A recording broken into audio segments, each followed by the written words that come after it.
Hey, loves. Thank you for joining me tonight at the Little Talk. I'm so excited for you guys to be here with me tonight.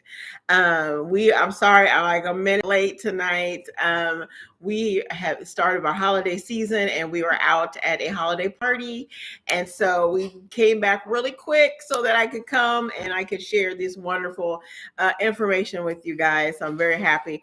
And, like we always do say, take care of yourself, take care of your relationships. So tonight I got to be out amongst several of great people and we met some new people and we got to socialize and take a great picture. So I'm excited about that. And so you guys, I just want to talk to you really quick, not to hold you long, is about how we can take charge of our own wellness. Okay. And so it's going to be a series I'm going to be sharing probably over today. And then Tuesday and Thursday next week, we'll be staying in the same vein of creating your wellness plans so that you'll have something there for you. So thank you all for joining me tonight. I'm so excited to share this with you.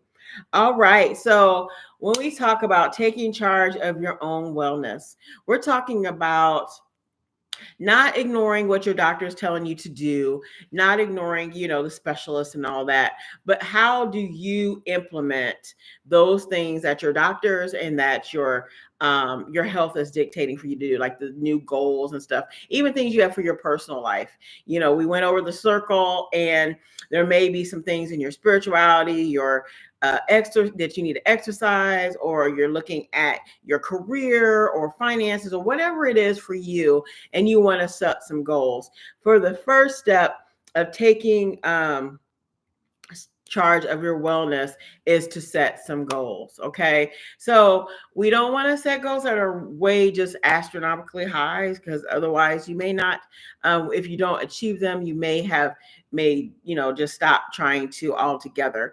So what we want to do first is we want to look at an area like we did the other day of the circle and see what it is we need to work on in our primary plate. If you guys aren't sure what primary plates are, please go back and look at the other videos, because I do talk about primary plates and secondary plates and the importance of the different things that are in our life cycle. Our life circle. So first step is to write down some goals that you have that you want to reach, now, starting now. You don't have to wait till the next beginning of the year, y'all. We can start all our resolutions, all that stuff can start today. So for me, my one of my goals is exercise. So what I want to do is take exercise and then look at it and say, hey, what are some things that I enjoy doing? Okay. And then we're going to break it down into some bite-sized pieces. And what I say is usually try to get it down to like 3 to 5 bite-sized pieces so that you're able to achieve the goal. Okay. So my thing is, for instance, I want to exercise more. I want to make sure I'm getting those 30 minutes in every day. And so what do I like to do? I like to go walking. I like to play Nintendo because we got the Nintendo Switch and there's some games on there where you can move and you can dance. And I love to dance. So dancing is part of it. So I also looked at, like, when the weather's cold outside, it's winter. And for someone who likes to be outside walking, I'm not too crazy about walking in the winter, y'all. It's cold. So I do have, yeah, this is going to date me, y'all. I do have a CD player, DVD player, but I do have a 4 mile walk DVD I can use. And I save that for rainy days and for when it's really cold outside. So what it looks like for me is I set the goal. The big goal is 30 minutes every day. Okay. What does that look like on Mondays? And for me, Mondays, Wednesdays, and Fridays. So Mondays, Wednesdays, and Fridays, what I want to do, I'm pick one thing. So on Mondays, Wednesdays, and Fridays, I want to make sure my heart rate gets up. I'm getting that good cardio in, that 30 minutes. So for Mondays, I'm going to write Monday, Wednesday, and Friday. So on Monday, I'm going to do uh, 30 minutes of walking outside at a brisk pace. I have a watch, a Fitbit watch, where that kind of gauges your heart rate. And So I want to make sure my heart rate sustained over a certain number. And you can, guys, you can Google this stuff. You can Google and see like where your heart rate needs to be. Check with your doctor always before you start any type of exercise program. So for me, that's what it'll look like. And then I also under there on days where it's raining or cold, because you want to be able to have it at your fingertips. You don't want to have to go searching for it or making it look for it, because the more you put the distance between actually doing the activity and finding what to do, you're more than likely not going to do it. So what you'll do is, I already have it written down where, like, on when it's cold and rainy outside, I want to pull out that DVD, and I have the DVD set up with in the DVD player. So it's already set up, to guys. Okay. So it's already set up so that I don't have to think about it. I can just go and push the button and start doing it. Otherwise it ain't gonna get done. Okay. So that's like an idea of like what to do. So you'll want to set the goal, and then also you'll want to set a reward. So say you have, like, my first goal is Monday, Wednesday, and Friday. If you're just starting out, maybe just do it on Mondays. So if you hit that goal, what is a reward you can give yourself? Well, I come from a family and in a cultural group where we celebrate around food. So for me, I need to find something different to celebrate, right? So, because I don't want to make my celebration around food, because I'm trying to lose weight instead of gain weight. And if I celebrate around food, I will gain weight. So, what do I want to do? So, I want to pick out something fun. And so I'll pick out like an activity I want to go to. Maybe I can allow myself to go see some Christmas lights, and maybe it's in the budget where I can do that, or I can buy, a nice, like maybe another piece of gym equipment or something, like a jump rope, or do something that you like. Okay, so maybe for you are a gardener, so you might buy yourself a little baby plant, before exercising for so many days in a row. So you want to have some type of reward system. So the first line, a baselining of your health, is setting some goals, and then also set some priorities. So that's number 2. So first is setting goals. 2 is setting priorities. And you have to make yourself a priority. This is your body. This is your health. This is your wellness. No one else is going to do it for you. Your doctors and nurses and nutritionists and health coaches, we can all tell you what to do, but unless you choose to make it a priority for you, it's not going to work. So make yourself a priority. And I have a little cheat sheet here, and it says what a great thing to do first is make two columns, list the times when you were unhappy, and list the times when you were happy. And then look at the to list. When were you the happiest? And circle a couple of those things. Okay. And so spend as much time in those areas as possible. And what it does is, when you do that and those things that are fun, and you include whatever it is you are working on in your life, what happens is those things start to become a priority. And when you make yourself a priority, you're able to work on your wellness, work on your health, and you're able to live a better life. And also for all the people out there that are like, oh, you want to make yourself a priority, it's kind of selfish. Well, you know what? You can't pour from an empty cup. That part. You cannot pour from an empty cup. You can pour from a cup that overflows. If a cup is overflowing, if in your life becomes so abundant and you're just overflowing in these areas, you want to give people your overflow. So that's a good goal to work for. Work for your overflow. You want to be able to give from the point of overflow.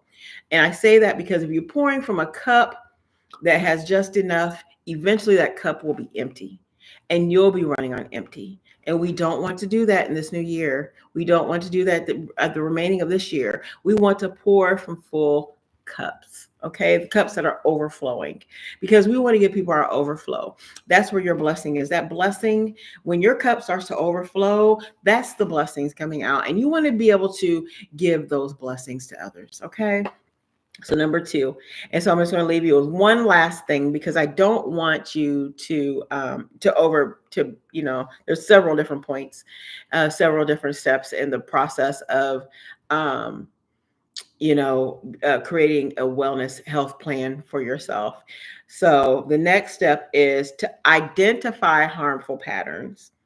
Now, my harmful pattern is, and I'm just going to be transparent with y'all, I love to sleep. Okay.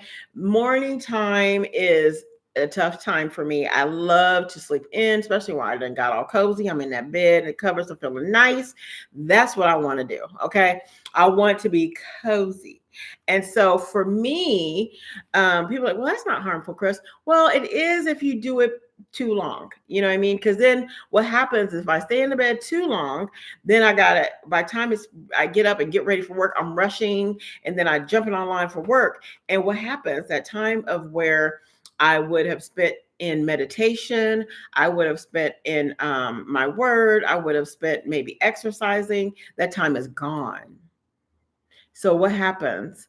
I made sleeping a priority. So I slept in and then I am rushing to get to work.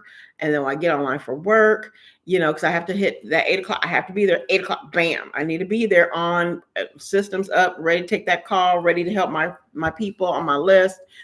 I need to be there. I need to show up. So I need to first set a priority to where I get up earlier. Then I can get up and I do my meditation. Then I can do exercises or what I have planned for that morning. And then you go into your day relaxed. You're not rushing. So then you're not stressed out. And guess what else happens when you're not stressed out? That inflammation in your body is not all built up and you're not at that lower or high level of inflammation, which causes disease. So that's why it's good to identify what are your patterns. My pattern is if I do say I exercise Monday and Wednesday, but I forget on Friday, then I get down on myself and that negative self-talk starts to happen. Well, I'm just not going to do it at all. I just can't do it. I'm just not good. No. We just start over. No big deal. Just start over. You didn't do it Friday, do it, start your pattern again on Monday. Or, whenever you pick it up, or start that next day, or start later on that afternoon. You want to identify the pattern that you fall into, because you can see when that pattern starts to come up, you can say, hey, wait a minute. This is what's happening. I've already got a plan in place for this little trap door, right? So for me would look like, and I'm going to implement this because I ain't doing this right now, y'all. Just being totally transparent. I can tell my husband, which is a morning person, that hey, I need to get up by this time right here. And so as long as I tell him that, he'll be like, okay, Chris, you said you want to get up. He's going to turn off my little fan. He's going to turn the lights on. He's going to get stuff happening in the house, and I'm not going to be able to sleep in that comfy little bed. Okay.